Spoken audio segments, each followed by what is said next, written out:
We were never supposed to be in Milan. But if we're gonna be here, it might as well be the best 24 hours ever. Milan isn't usually at the top of a traveler's Italy bucket list. Rome, Florence, Venice, and the Amalfi Coast pretty much steal the spotlight.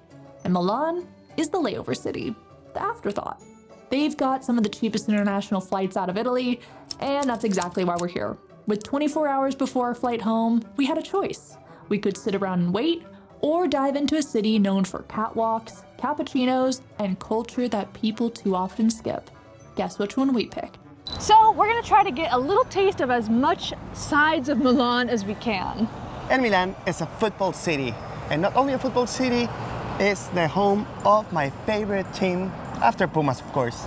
So we're here at San Siro. We're gonna be doing a little stadium tour. It's not gonna be too long, and perfect way to get a taste of this team that's so important to you. Cannot wait, let's go. Two teams play in this stadium, Inter and Milan.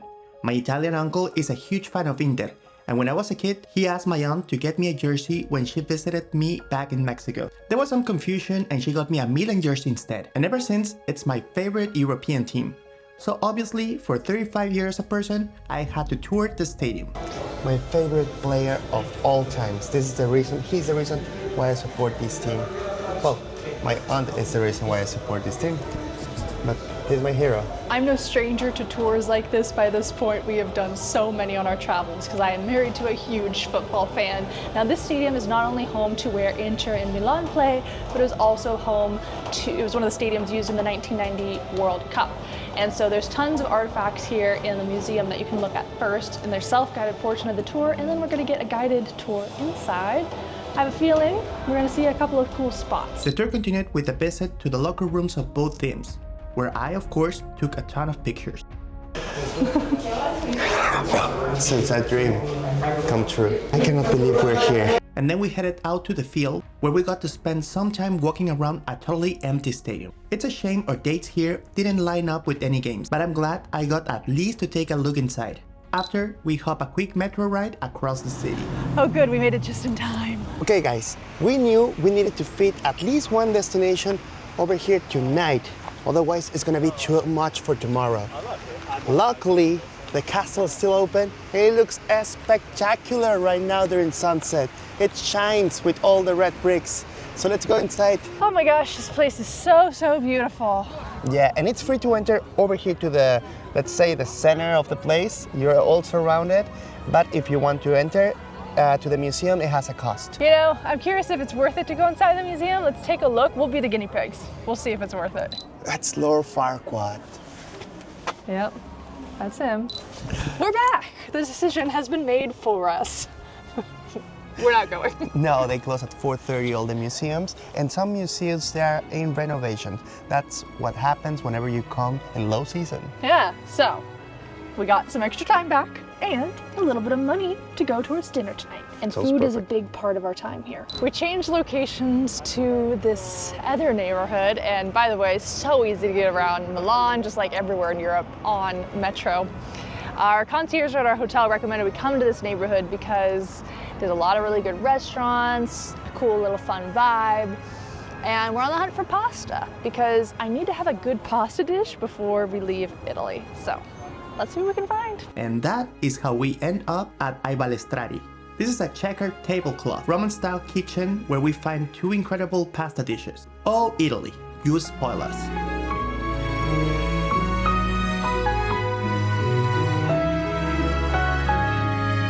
I found the pasta I've been looking for, Martín. Good. The carbonara here at this restaurant is incredible. Very similar to the one that we ate on repeat in Rome multiple nights in a row. If you're following our last videos, you know I really like oxtail. I'm ordering every single time I can.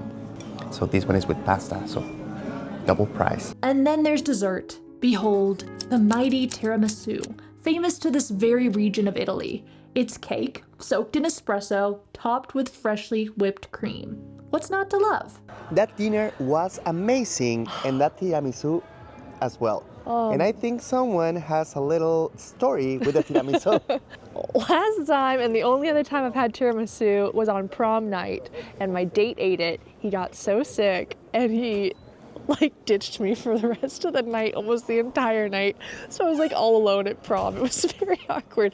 But now we have reclaimed that memory and we've had a good tiramisu Yeah. experience. I hope I don't get sick with that tiramisu. I know, like if you do, it's a sign. So you guys may be wondering, where are we staying over here in Milan? Well, tomorrow is Juliana's birthday, so I wanted to make sure she wakes up in a place that is very, very beautiful. We've partnered with World Hotel Casati 18, and this room is nice. Holy Toledo. Wow. Oh my gosh. This has to be the most beautiful bed of the whole trip. What the heck? You're kidding me.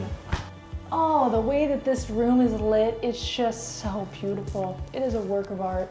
I just discovered something. This is not a mirror, it's a TV. No. It is. Huh? What?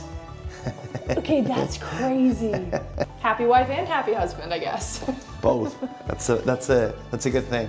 When we're traveling, especially in cities like Milan where time is short, where you stay really matters. You don't want one of those mega hotels that sucks the soul out of you and feels like an airport terminal. You're in Milan. You want elegance, charm, a place where someone actually cared about the furniture, the light, and the way your morning coffee tastes when you're half awake.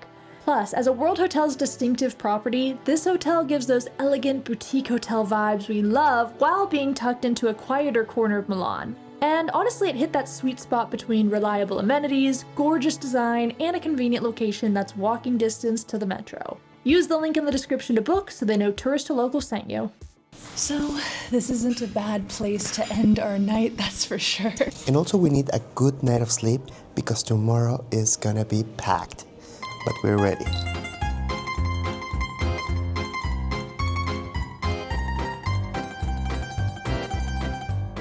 Good morning, travelers. So Milan is a fashion capital. We have to experience the fashion while we're here in Milan.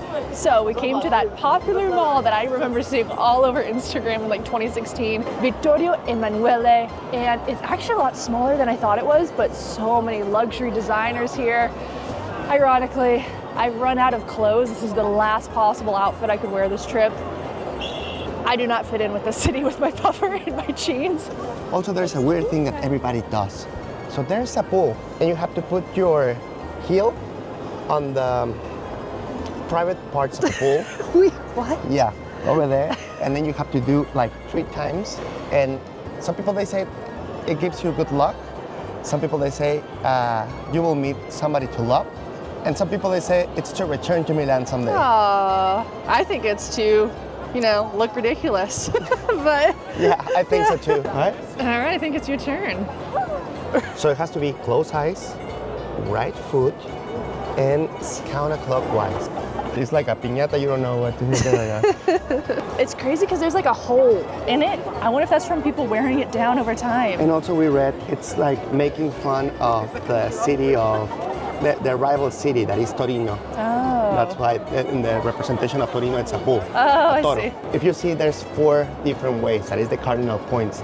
So there's the 4 different major cities in Italy. Oh. So the bull from Torino, somewhere is going to be the one from Firenze, the one from Milano, and the one from Roma. And over there, also the 4 different continents. So it's going to be Asia, Africa, America, and Europe. All right, you guys, the last video of a series always gets a little chaotic. We have completely gone delusional by this point. I've always wanted to go to a fashion show in Milan. There is none we can go to. What if We're going to make ourselves one. in public?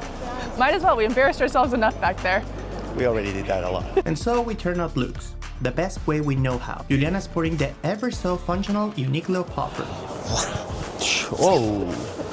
Whoa. That's interesting. And Martín giving us scarf eleganza extravaganza, 10s across the board. We're about to put this girl out of business. After the show, we head right outside the mall to what most would agree is Milan's most famous site, the Duomo di Milano. We thought ahead to reserve tickets, which we've linked for you below. This church took nearly 6 centuries to finish. Construction started in the late 1300s and didn't officially wrap until the 1960s, which means entire generations were born, lived, and died while this cathedral slowly rose from the ground. Today, it's the largest church in Italy, and it's a masterclass of Gothic architecture. It's very impressive from inside, as outside. There's some cathedrals or churches that they are only beautiful from outside or only inside, as we figured this trip. But this one is both. What's also cool is at this church, you get to go to the top. And now I'm kind of regretting picking the cheaper of the two ticket options. It was 20 euros for the stairs, 25 for the elevator. We picked the stairs.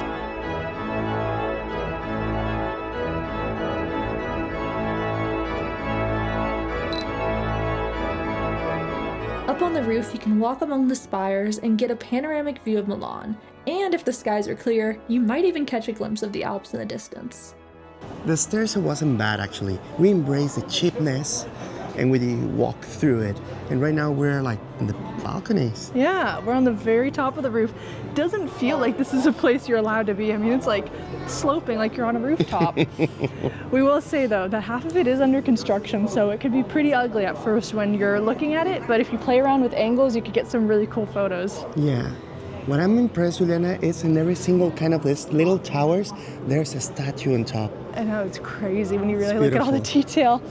Juliana, do you want to learn something? Yeah! Yesterday, do you remember that we went to the stadium? Oh yeah. So that rivalry between Milan and Inter, whenever they played against each other, it's called El Derby de la Madonnina. So the match of the little Madonna, that is on the top of that, because this is the most important building in the city. Ah, very cool. Yeah. It's lunchtime, and I make sure we have a special place to eat for Juliana's birthday. Birthdays are just something you should celebrate surrounded by family, right? Well, we don't have family here, but at Risoelatte, it feels a whole lot like you're eating at your Italian grandma's house. Vintage posters and records cover the wall. Laundry hangs right where grandma would put it, in the middle of the dining room. Bathroom is pink and looks like this. The menu looks like it was cross-stitched, and the food, it's delicious. Martín totally nailed it with this recommendation. You know why? There's 3 reasons.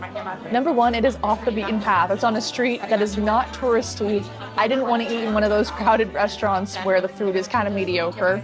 Number 2, it's themed like the 60s and they did a really good job. And number 3, the food is incredible. This cacio e pepe is delicious.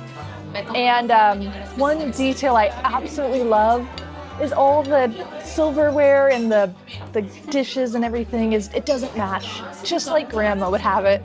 Recommendation, if you want to come over here, make a reservation in advance.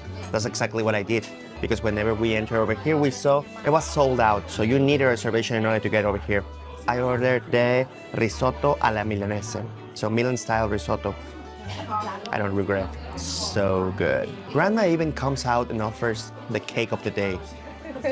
This is a real experience. We even managed to dodge grandma's "when are you having kids" talk. It was really authentic. After lunch, it was time to start diving into the city's history, and if Rome had Michelangelo, Milan had Leonardo da Vinci. This city was where some of his most iconic work took place. He spent nearly 20 years here working under the Duke of Milan, and during that time, he didn't just paint, he engineered and dreamed up inventions that look like this. At the Leonardo 3 Museum, you get to see full-scale models of his machines and get an insight of how one brain was capable of so much curiosity and love for science and art. It's amazing, like he really wanted to fly. I mean, we all knew, or at least I knew the máquina voladora, you know, like he wanted to fly, but there's many versions of things that he used in order to fly. It's amazing. I really like this place, even though it's small. I think it shows a lot of inventions that Leonardo da Vinci made, and when he made it and why. And if we had more time here, we would go see the Last Supper, but we don't. There's another alternative though. In this museum, they have a replica, and that's good enough for me today. After watching the fake Last Supper, discussing the Da Vinci Code for far too long, and trying out some of his machinery, we realized we only have 6 hours left in this wonderful country and lots to do. But we can't do anything without some gelato. Oh my god. That's incredible. And we find a very good gelato store over here. Fatto con Amore, so made with love. You have to believe them. And it's very good. I asked for almond and pistachio, and Juliana pistachio and Biscotti. biscotti. Perfect day. I'm always a little hesitant because I said pistachio gelato only in Sicily, but this one is actually very good. I'd say Milan has really impressed us so far, and this has been a really good birthday. I got to have my own fashion show, see some cool sights, eat some great food, all with the person I love most in the world. It doesn't get better than this. But then Martín takes me here. All right, where have you taken me? We're in Santuario di San Bernardino, alle Ossa, and this could give you nightmares.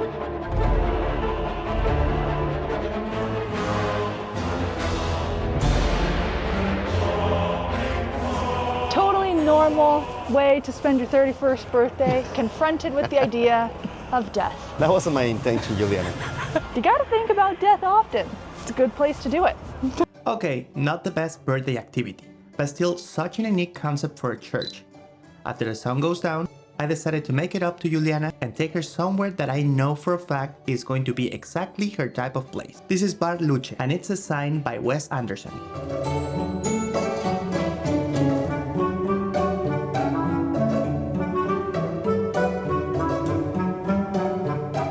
There's no doubt about it, one of our biggest influences is Wes Anderson. We are always studying his work. We even have a shot that we use a lot in our videos that we've nicknamed the Wes Anderson. I cannot believe this bar exists.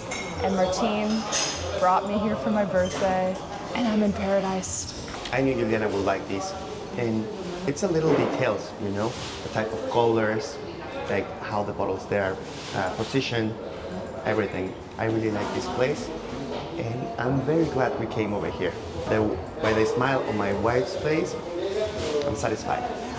But this is not where the night ends for us tonight, because there is a dish we need to try before leaving Milan. Cotoletta alla milanese or veal milanesa. This breaded cutlet is best at a place called Osteria Conchetta. And from now on, if my meat isn't double the size of my face with the name of the restaurant carved into it, I don't want it. And I ordered it, but I never imagined it will be this size. Wow, how did they even do that? If it's the last meal that we're gonna have in this series in Europe, we're gonna do it good. Go big or literally go home. I mean, we already are tomorrow. That's right. The funny thing over here is it comes with a little bit of the bone. So you're not, I don't know, it's served different. This is the biggest plate I ever had. But it's good? It is good. It is good. Oh my gosh, and my tagliatelle, it's a veal ragu tagliatelle, is so good. Highly recommend, great last meal. But definitely make a reservation. We're really lucky we got in. They told us we're timed. We had to finish this before 9:45. Well, that's a wrap on Milan. We had such a great time and we did everything we wanted to do. That's right.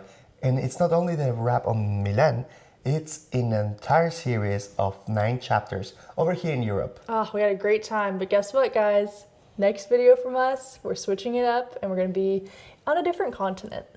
You don't want to miss that one. We'll leave a video to the side for you guys to keep watching our adventures. So long. Travel well. Make the world your neighborhood. See you guys next time. Bye.